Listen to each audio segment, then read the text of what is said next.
Hey, what's up, guys? How y'all doing today? Well, baby, if your name is Steve Harvey, you are letting that chopper sing. What am I talking about? If you guys don't know, last week, Michael Rubin, that wannabe billionaire, the person that literally is culturally appropriating Diddy's white parties, and I hope in not every sense of the word, came some views about black culture. We're a bunch of haters. Now, of course, as can be expected, he said this is what his friends had told him. He was backed up by some of the most powerful, maybe not powerful, but definitely most influential black men. Meek Mills. I know you said Tisa, you said powerful and influential. We talking about Meek Mills, but just hear me out.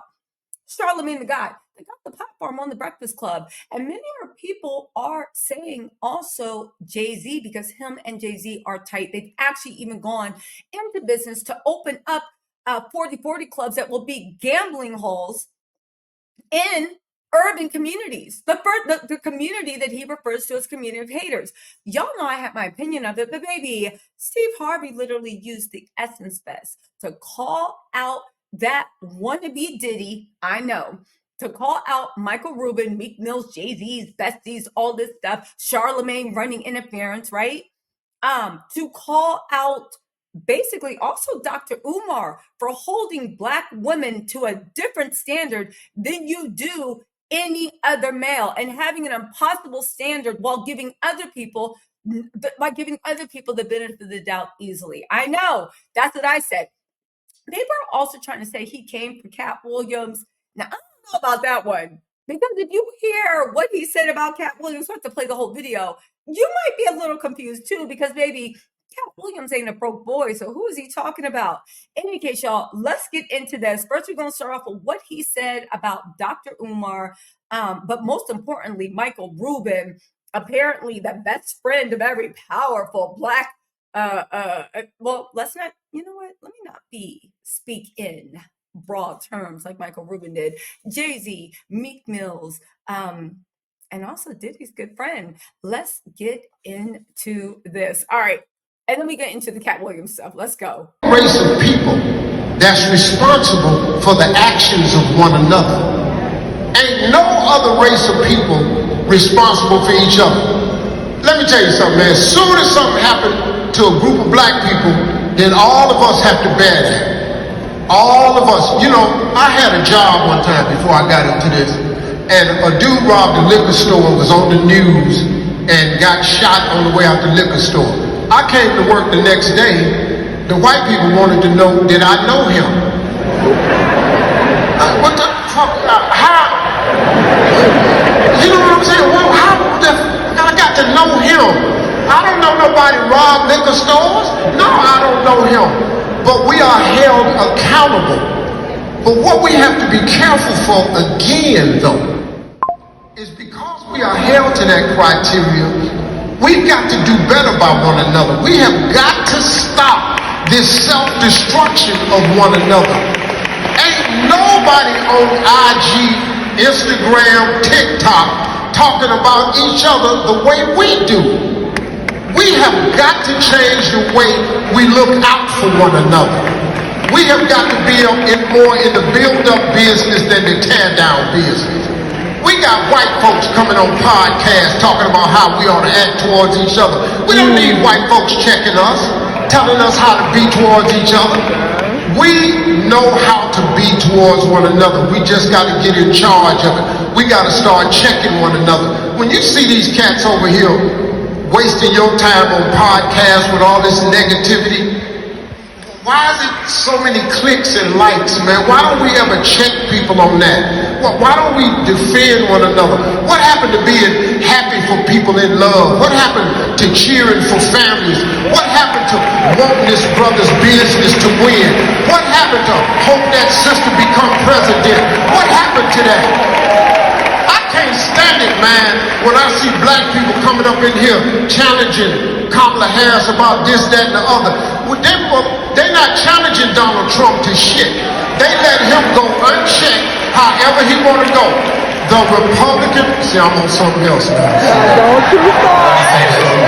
I'm getting pissed off now. Because see, you can't be sitting up in here talking about what she ain't. And then like Brother Umar the other day, and I like him. I like Brother Umar, but he came at me because he said Steve Harvey and Ricky Smiley being paid $10,000 to promote Kamala Harris. I took offense to that because I don't do shit for $10,000.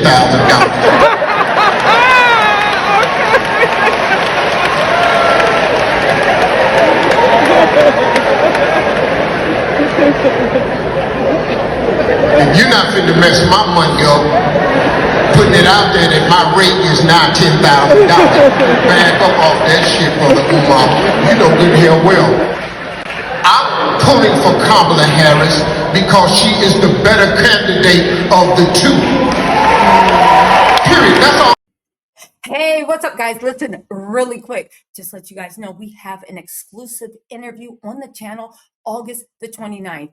It is going to be Little Rod, the man that is exposing Diddy, the man with that explosive lawsuit, coming on our channel. He's already given an interview in Rolling Stones. Baby, this is a YouTube exclusive. Y'all act right. We will even take questions from the crowd. Baby, this ain't recanting mess that happened 20 years ago. This is going to be live in the studio. Tisa tells we might even trade some ice cream recipes, you know? In any case, y'all, set your notifications. It's going to be so good. August 29th, Little Rod, tell all, the man that's suing Diddy, your girl came through. Y'all can thank me later. Okay, let's get back to the mess. Bye. I know, he read them down.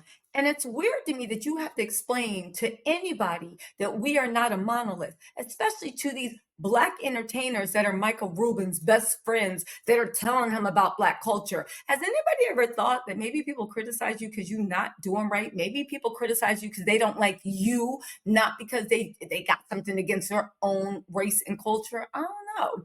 Anyway, let's get into the part that everybody's also talking about. But they're saying Steve Harvey criticized Katt Williams. Now, as you listen to this, right? Keep in mind, actually, let's jump in. And you will never have a hater that's doing better than you. Always know that. Don't get off the wall to dress some any ass boy who ain't got shit going for himself. Now you done stopped your climb up on the wall so you can come down here and talk to his little punk ass. Don't do that, man. I stay away from it. Now, do I want to? Yes.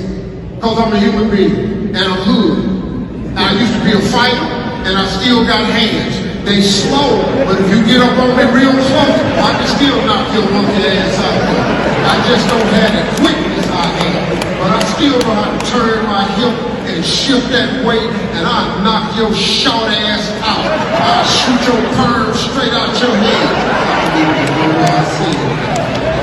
So, but keep in mind, Katt ain't broke. And honestly, if you're going to criticize somebody for having less money, well, what does your checkbook look like to Michael Rubin? At the end of the day, if having money is what makes you right and superior, half the dictatorships in the world, half the slavery in the world, half all the bad deeds in this world are done with people with money and power. Just because you got money don't mean that you can't critique anybody. You know what I'm saying? The tyranny of the rich and evil men. Anyway, but let's see what he says. And let me know in the comments if you think he talking about Katt Williams. But even if he do got more money than Katt Williams ain't hardly broke, especially after that comedy tour and what happened with Club Shay Shay. I'm just saying. Anyway, y'all, let me know what you think in the comments. I'll talk to y'all later. Bye.